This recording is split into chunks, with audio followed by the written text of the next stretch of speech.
Salam əziz dəyərli müəllimlər, hər vaxtınız xeyir olsun. Bugün biz dövlət standartları, yəni pedaqoji tələblər haqqında danışacağıq. Ümumiyyətcə, gəlin məlumat verək ki, ilk növbədə ümumi təhsil sistemində təlim-tərbiyə prosesinin təşkili öyrədənlərlə öyrənənlər, yəni öyrədənlər kimdir? Müəllimlər, öyrənənlər, şagirdlər, uşaqlar nəzərdə tutulur təbii ki.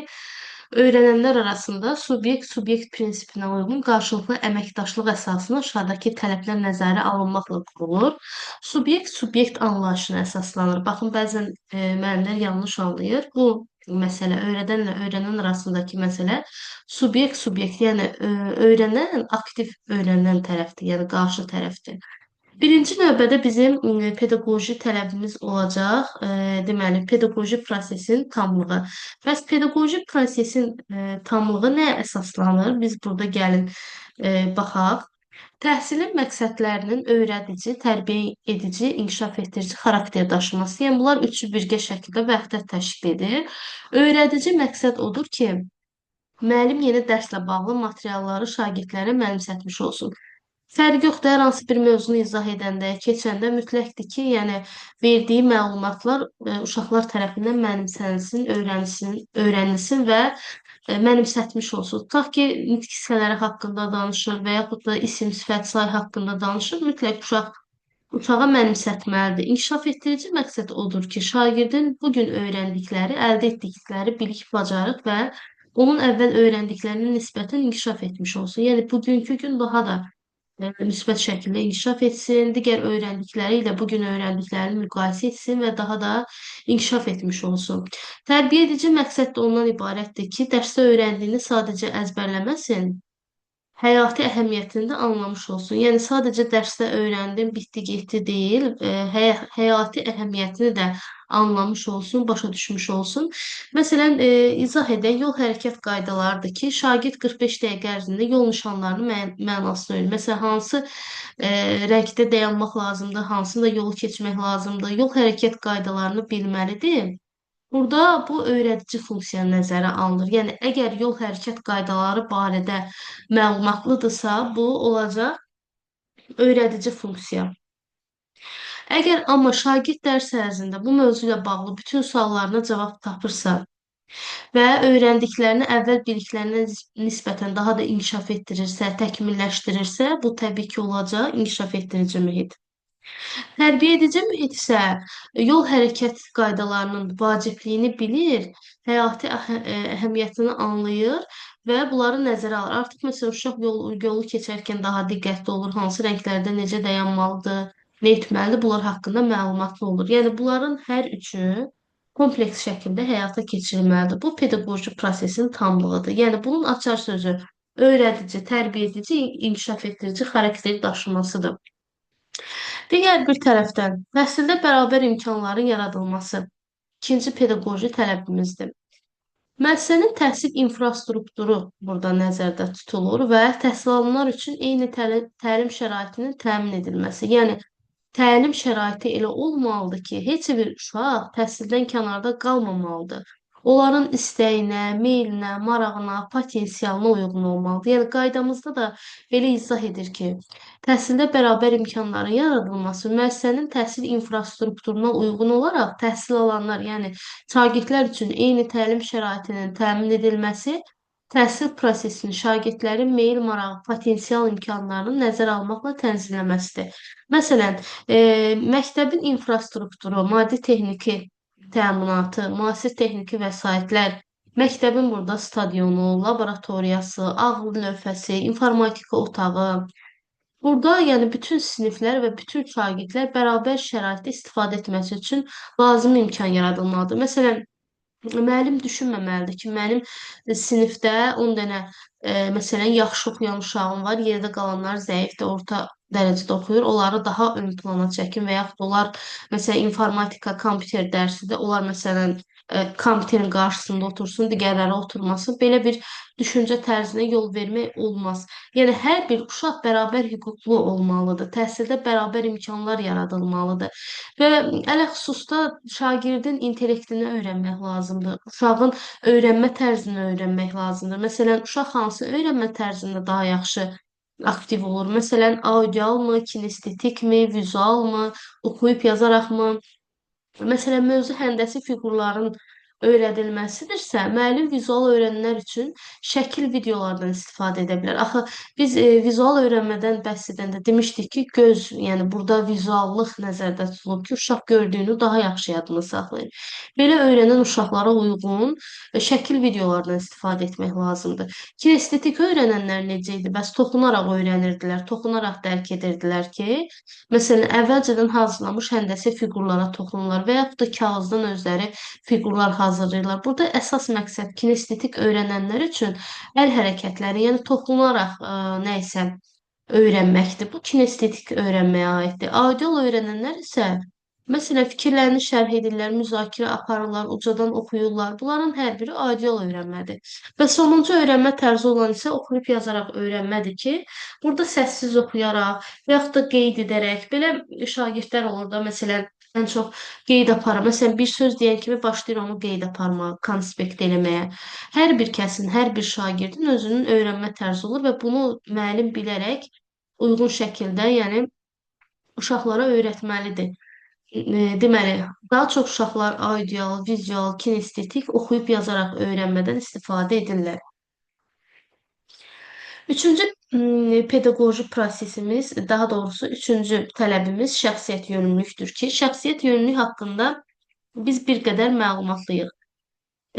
Burada əsas məsələ təhsil alanların idraki, ünsiyyəti, psixomotor fəaliyyətləri, bunların həyati bacarıqlarının olması, onlarda milli mənəvi dəyərlərin formalaşması. Bəs bunlar nə deməkdir? Bircə dəqiqə. Aha. Şəxsiyyət yönlülükdə biz nəyə qeyd etdik? Dedik ki, şəxsiyyət yönlülük prinsipi nəyə əsaslanırdı? İdrak, ünsiyyət, psixomotor, bir də onlarda təbii ki, idrak, ünsiyyət, psixomotor və əsas həyati bacarıqların inkişaf etdirilməsi. Nə deməkdir həyati bacarıqların inkişaf etdirilməsi? Yəni uşaqlarda gündəlik biliklərin öyrədilməsi. Dəyər dedikdə isə biz bilirik ki, hər bir xalqın əsrdən əslə, nəsildən nəslə ötürdüyü milli mənəvi dəyərləri var. Zəngin mədəniyyəti var, özünə məxsus adət-ənənələri var və məktəblərdə bu istiqamətdə atılan addımlar, yəni vətənpərvərlik hissinin formalaşması üçün təşkil edilən tədbirlərdir. Burada dözümlülük, humanistlik, demokratiya, tolerantlıq, milli mənəvi, ümumi bəşəri dəyərlər, Azərbaycançılığın nə olması, dilimiz, yəni bunlar hər biri şəxsiyyət yönümlülükdədir. Və idrak ünsiyyət, psixomotor fəaliyyəti isə vəhdət təşkil edir. Yəni, uşağın düşüncəsi, qavraması, dərk etməsi, digər insanlarla dialoqu, ə, yəni başqa insanlarla dialoqda olması, hərəkətliliyi, sadə həyati bacarıqların olması hər biri şəxsiyyət yönümlülüyün daxilindədir. Dördüncü, deməli, tələbimiz isə şagird yönümlülükdür ki, təhsil fəaliyyətini bilavasitə təhsil alanların, yəni şagirdlərin mənafeyinin müdafiəsinə, təhsil tələbatlarının ödənilməsinə, istedadlarının reallaşmasına, şəxsiyyətlərin formalaşmasına yönəlməlidir. Əsas məsələ burada biz bunu açar söz kimi götürürük. Məsələ bundan ibarətdir ki, təhsil alanların mənafeyi dedikdə nəzərdə tutulan nədir? Hüquq azadlıqları, firavanlığı, onların rifah halının müdafiəsi başa düşülür. Uşağın, şagirdin hər hansı bir bacarığı varsa, hər hansı bir istedadı varsa, mütləq həmin şagird önə çəkilməlidir.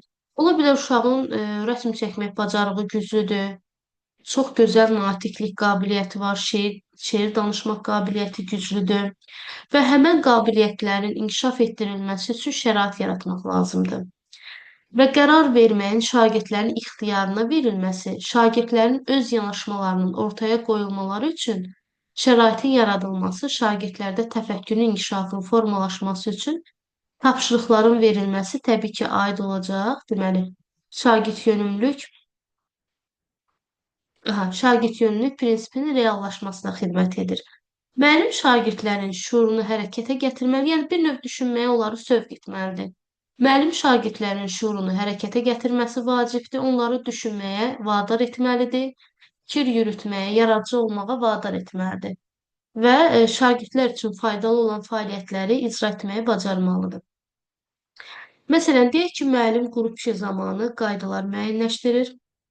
Qrup işində iş bölgüsünün şagirdlərin özləri tərəfindən təşkil etmələrinə şərait yaradır və heç bir müdaxilə etmir. Və beləliklə uşaqlarda özgüvən formalaşır. Onların biz meylini, marağını, tələbatını nəzərə alırıq, isteklərini nəzərə alırıq. Yəni bir növ şərait yaradırıq ki, özləri müəyyənləşdirsinlər və təbii ki, müdaxilə etmək burada düzgün deyil. Bu da təbii ki, aid olacaq bizim şagird yönümlülük tələbimizə. Gəlir inkişaf yönümlülük. İnkişaf yönümlülüyə nələr daxildir?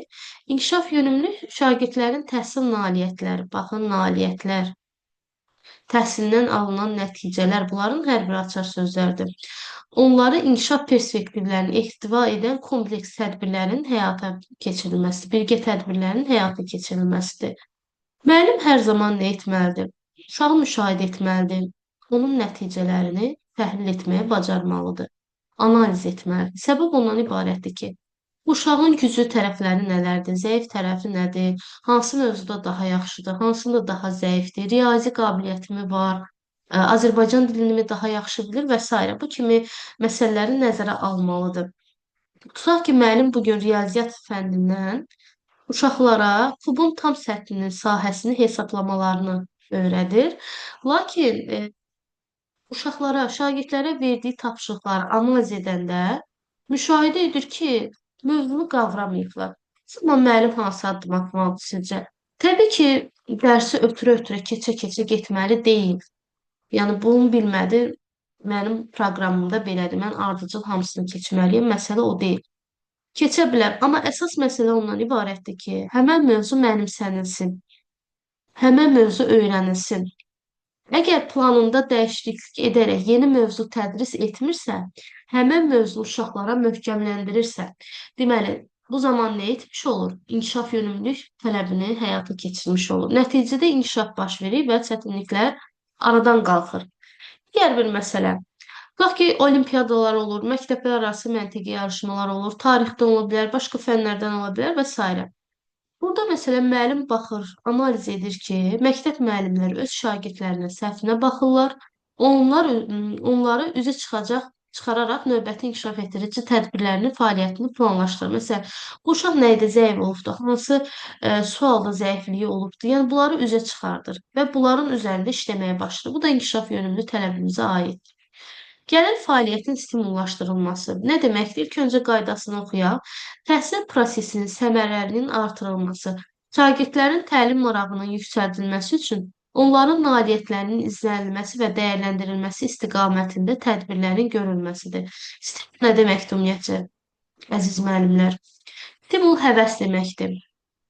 Həvəsləndirmək. Biz uşaqları bir iş gördükdə, hər hansı bir işi bacardıqda, onları həvəsləndirmək lazımdır. Və insan bir işi bacaranda da həvəslənir. Müəllim şagirdə istiqamət verir. Hər zaman məsələn biz uşağın gördüyü bir fəaliyyətə görə də onu həvəsləndirməliyik, stimul verməliyik. Əgər davamlı olaraq onu tənqid ediriksə, gördüyü işləri nəzərə almırıqsa, bu təbii ki, stimul vermək deyil. Onlara yönəlici rəylər vermək lazımdır və bu rəylər sayəsində uşaq öz səhvlərində düzəliş edir, daha yaxşı nəticə əldə etdiyi üçün həvəslənir. Və şagird yazı yazarkən müəllim ona yaxınlaşır, səliqəli yazdığını bildirir. Məsələn, gəlir müəllim baxır ki, şagird yazı yazıbdır. Deyir ki, səliqəli yazmısan, sadəcə məsafəni düzgün götürməmsən. Burada nə etdi? Çox gözəl bir fikir söylədi, rəy verdi. Amma baxın, cümlə belə olsaydı, şagird yazı yazarkən müəllim gəlir ona deyir ki, məsafəni düzgün qoymamısan, səliqəli yazmamısan, sən bacarmırsan. O zaman stimul verilmiş olmur. Amma buradakı şərtdə nə deyir? Səliqəli yazdığını bildirir. Məsafənin düzgün müəyyənləşdirilməsi üçün ona istiqamət verir. Deməli, nə edir? Onun fəaliyyətini stimullaşdırmış olur. Müəllim istiqamət verdikdən sonra şagirdin yazısı daha da səliqəli alınır, daha da uğurlu alınır. Yaxud da ingilis dil dərsinə müəllim şagirdə yaxınlaşanda mətni oxuyub tərcümə edərkən bəzi səhvlərə yol verdiyini görür səhv tərcümə olunan sözlərin altına xətt çəkir, ona lüğət təqdim edərək həmin sözlərin tələffüzünü dəqiqləşdirməyini istəyir. Nəticədə şagird öz səhvlərini düzəldir. Yəni stimul vermək o demək deyil ki, ancaq biz uşaqları, şagirdləri tərifləyirik, söhbət ondan getmir. Sadəcə düzgün rəy vermək lazımdır. Uşağın güclü tərəflərini aşkara çıxartmaq lazımdır, həvəsləndirmək lazımdır. Bu da təbii ki, olacaq fəaliyyətin stimullaşdırılması. Bəs yeddinci tələbimiz nədir? Dəstəkləyici mühitin yaradılması. Təhsil keyfiyyətinin göstəricilərinin yaxşılaşdırılması üçün zəruri infrastrukturun, sağlam mənəvi-psixoloji mühitin yaradıcı və təhlükəsiz təhsil şəraiti təmin edilməlidir. Və sağlam mənəvi-psixoloji mühit nədir və necə olur? Burada münasibətlər qarşılıqlı inam üzərində qurulmalıdır. Qarşılıqlı inam müəllim-şagird arasında. Fikir mübadiləsi olmalıdır. Şagirdlər müstəqil şəkildə öz fikirlərini sərbəst şəkildə səsləndirməlidirlər. Qorxmamalıdırlar, çəkinməməlidirlər. Ənənəvi təhsildəki kimi olmalı deyil. Müasir şəkildə doğru bildiyini müəllimlə müzakirə aparmalıdır. Və burada təbii ki, müəllim də elə bir şərait yaratmalıdır ki, dəstəkləyici mühit təmin olunsun. Və təhsilin keyfiyyət göstəricilərinin yaxşılaşdırılması üçün zəruri infrastrukturun təmin edilməsi dedikdə, məktəbdə müasir texnologiyaların, kitabxananın, dərs vəsaitlərinin, baxın, deməli, kitabxanaların, dərs vəsaitlərinin idman və akt zalının olması, dərslərin lazım vəsaitlərin təmin olunması nəzərdə tutulur. Bu da dəstəkləyici mühitə aiddir.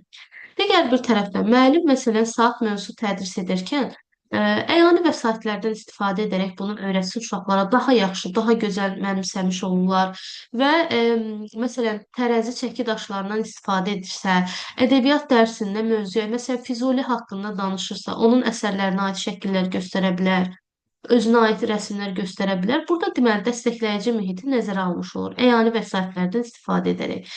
Bir də digər bir məsələmiz var ki, təhlükəsiz şərait. Təhlükəsiz şərait dedikdə təhlükəsiz mühit yaratmağı nəzərdə tutulur. Tutaq ki, kimya dərsidir.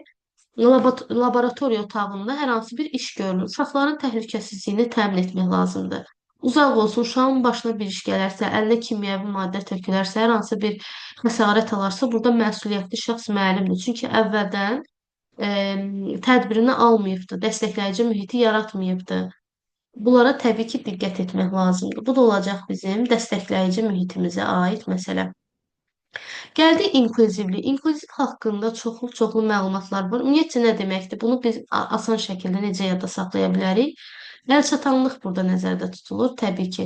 Yəni təhsilin hər kəs üçün əlçatan olması, yəni istər sağlamlığından, istər potensial imkanından asılı olmayaraq hər bir kəs bərabər şəkildə belə deyək, yaza bilmədim burada.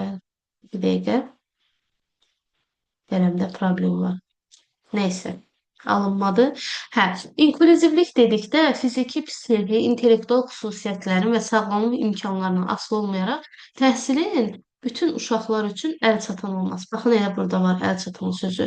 Yəni, hər kəs bərabər hüquqludur. Hər kəs, məsələn, eyni materiallardan istifadə edə bilər və biz, məsələn, həmən uşaqları, həmən şagirdləri geridə qoymuruq. Onların da təhsil alma hüququ var təbii ki. Məsələn, fiziki xüsusiyyət dedikdə şagirdin fiziki cəhətdən sağlam və ya sağlamlıq məhdudiyyəti olması nəzərdə tutulur. Məsələn, yerimə, eşitmə, görmə, danışma məhdudiyyəti olan uşaqlar var. Bunlar necə? Təhsil almamalıdırlarmı? Xeyr, əksinə oxumalıdırlar, inkişaf etməlidirlər. Psixi xüsusiyyətləri dedikdə isə fəallıq, inkişaf, özünü tənzimləmə, ünsiyyət, uyğunlaşma kimi keyfiyyətlər xarakterize olunur. Bir də intellektual xüsusiyyət ki, şagirdlərin intellektual dedikdə qavraması nəzərdə tutulur. Yəni qavrama özəllikləri nəzərdə tutulur və şagirdlər qavrama xüsusiyyətlərinə görə fərqlənirlər.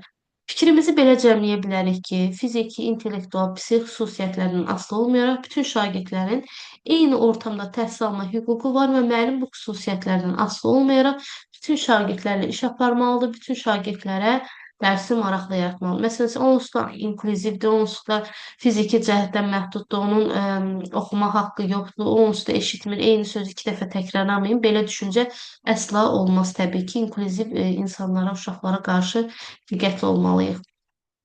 Məktəb valideyn əlaqələrinin tənzimləməsi bu ən çox yadda qalan tələblərimizdən biridir. Təhsil müəssisənin idarə edilməsində təlim-tərbiyə prosesinin təşkili ilə bağlı problemlərin aradan qaldırılmasında, müəssisənin inkişaf perspektivlərinin müəyyənləşdirilməsində valideynlərin rolunun təmin edilməsidir.